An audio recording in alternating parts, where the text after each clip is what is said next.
I'm very struck by the title, Know My Name. Why did you want us to know your name? It's such a declaration to me. I'm here to finally exist as my full self. For 5 years, I've had to compartmentalize my life, and it's begun to feel really fragmented. So this is the first time where I can exist openly and speak openly and not have to hide a single element of my life. In the very beginning, you didn't even know what happened to you. That's what I find so hard to believe. You're at the party and you admit that you passed out. You wake up and you're in the hospital.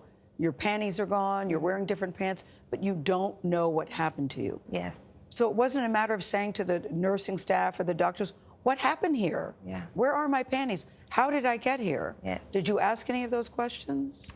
I think a part of me knew that something was wrong, and I think that's the case for many survivors. It's a feeling before it has language, and it's an extremely disturbing feeling, and you're not ready to accept the reality of having your life changed. Suddenly there's something you have to attend to. There's something you have to grieve. You're going to take years to heal. You can't accept that in a single moment. You want to believe that your life will continue as it was. And I think many people, it's almost like they don't think we have lives before this. It's like we have dreams and goals, and suddenly you're derailed. Why should we stop everything we're doing to pursue this case, to go after him? We deserve our lives back. We deserve ordinary lives. We deserve to pursue careers and schooling and to take care of our families. So why should we stop everything to deal with this? How can you accept your new reality in a single morning? How did that affect your life? And does it still affect your life? It still affects my life. All the questions I received in court, I can still hear in my mind anytime I have a drink or go out with friends or I'm somewhere alone. I feel like if anything ever happens to me when I'm by myself, I will not be believed. You need witnesses. You need to be able to explain and justify and defend every single thing you do and wear. Those were the ideas that were put into my head during court, and something normal people might overlook. I think, well, all these minute details hold an immense amount of significance in that context, and that's terrifying. You said that you felt that you were a victim in the court. Yes. Again. Yes. I mean, I felt also like a criminal in court. The way they talk to you, the way they attack your character, you feel punctured, you feel picked apart. And every time I would leave, I would feel just completely hollowed out. All I could do was sleep and not speak, but I was completely despondent for weeks. The recovery was an insane process. How difficult was it for you to decide, you know, I want people to know my name. I want people to know what truly happened to me that day and is continuing to happen to me? I think it was really important for me to be able to finally figure out a way to share my full story, because in court, whenever you're speaking, you're constantly interrupted with objections. I felt like I could never speak a full sentence, and it was really important to me to create the space I needed to write. And in writing, like, I can write endlessly. Nobody can interrupt me, and I get to have the defense attorney be my character. I get to decide when he speaks and when he's moved aside, but all of that is within my power, and it's my narrative. There are many heroes in this story, I have to say, from the detective to the district attorney to your friends and your family.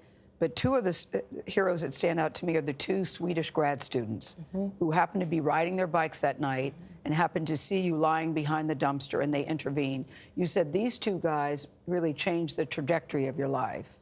Absolutely. I mean, they saved me. They saw what was happening. They immediately knew what was wrong and took action without thinking twice. They literally both sat on him, pinning him to the ground, and refused to get up until they knew that I was okay. They needed to know that someone was going to take care of me before they let him go anywhere.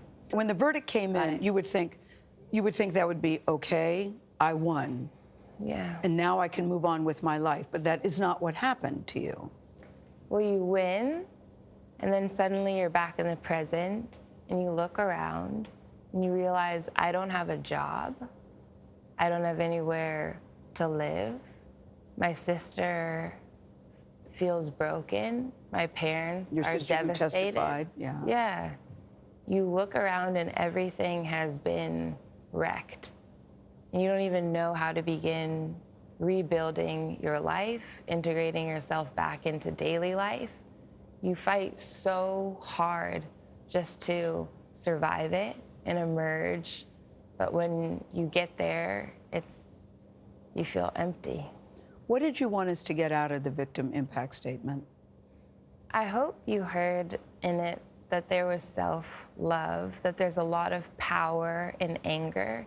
Anger is usually disencouraged. We want to tame the victim and have her be composed, when really, for me, it was wonderful. I was depressed for so long. When I finally felt anger, it was a sign that I was stepping on my own side and ready to fight for myself. Because you write in the book, Chanel, that people want victims to be inspiring. Yes. This has happened to you. Yes. You can talk about it now, let's move on. And you said life is not that neat. Yeah. Oh, yeah. It's so damn hard. I don't know how anyone gets through it like this all the time. And it's okay to have panic attacks. It's okay to lash out and have periods of depression. All of that is very normal given these circumstances. I wanted to normalize all the phases that you will go through and not feel like you're behind or you're being dramatic.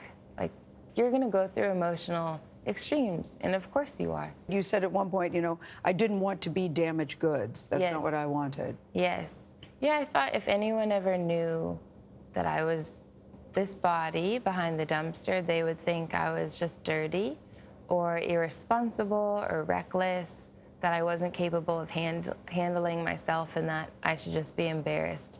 When really, I've learned that I'm extremely brave for asserting myself. I feel more confident. I feel capable. I feel like anything I encounter in the future, I now have the tools to handle them. I also know that I have language.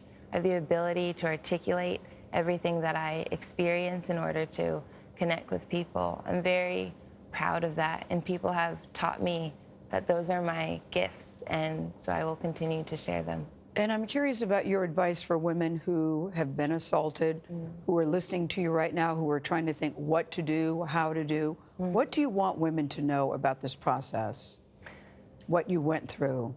I think it's an extremely brutal process, and we need to do more to fix it and make all of these obstacles transparent. Know that if you haven't reported, you don't have to carry that burden of, oh, I should have done more, I should have said more. The system was not set up for you to succeed. It's not a nourishing environment. It will really hurt you. Of course, I understand why you'd want to preserve yourself, and you should be doing whatever you need to do to heal. We need to be working harder to create an environment where survivors feel comfortable being supported and knowing that when they do, some form of justice can be attained. They won't just be completely demoralized and dehumanized for an extended period of time. Have you met the 2 Swedish grad students who saved you? Yes. Can you tell us about that meeting? Yeah. Well, when 60 Minutes asked them what it felt like to meet me, they said it was like meeting family, and I really felt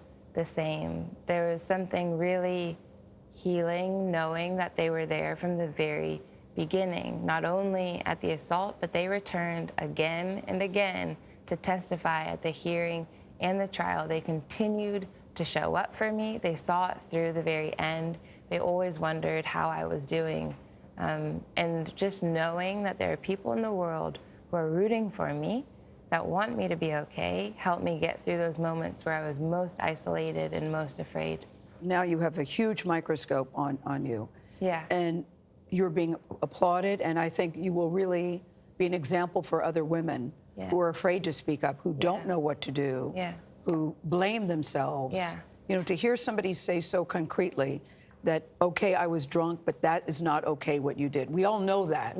But many women, or some women in your position, would have said, well, I did kind of bring it on myself. Maybe I shouldn't have gone to the party. Maybe I shouldn't have had that much to drink. But exactly that. I can say, I shouldn't have had that much to drink. It's true. boom, done, fixed, right? But this problem of violence that's so pervasive is still not fixed, that we're still allowing to happen. Fixating on alcohol to me is so easy. It's such an easily excusable thing that we do to blame the victim, and it's so outdated, and I'm so sick of it. There's violence everywhere. It's not just during these parties. It's when you're walking down the street. It's in the workplace. It's in the strawberry fields. And you want me to believe that, oh, it's the drunk victims who are bringing it on themselves. Drunk or not, this is what we endure as women. We do the labor of putting up with this stuff every day of our lives. We spend our own energy trying to navigate our life, trying not to get assaulted, trying to be safe. And I'm tired of fixing who I have to be and hiding in order to make it through the day. I'm not going to work this hard all the time just to keep myself safe. We deserve to live. We deserve to go out and have a drink with our friends and walk down the street at night. We deserve to have a full life, and nobody is allowed to hurt you, period. That is the baseline, and I will not make excuses around that sentence. We have to know that sentence. Nobody is allowed to hurt you, period. Chanel Miller, what's been the reaction from the 60 Minutes piece? Really wonderful. Mm-hmm. I just, like, every night I go to sleep saying thank you. Like, I feel this immense gratitude. Like, I began in such an isolated and terrified place, and I didn't enjoy facing the world in the morning. And now, like, I feel excited when I get up, and I feel excited when I show up and I get to meet all these people. It's like, it's so enjoyable for me, and like such a gift to be able to experience something like this in my little lifetime. I've come out at the other end of that spectrum of emotion, and I know it's going to be difficult, and I know there's going to be challenges that are going to come, but at the moment I just feel this immense swelling of gratitude.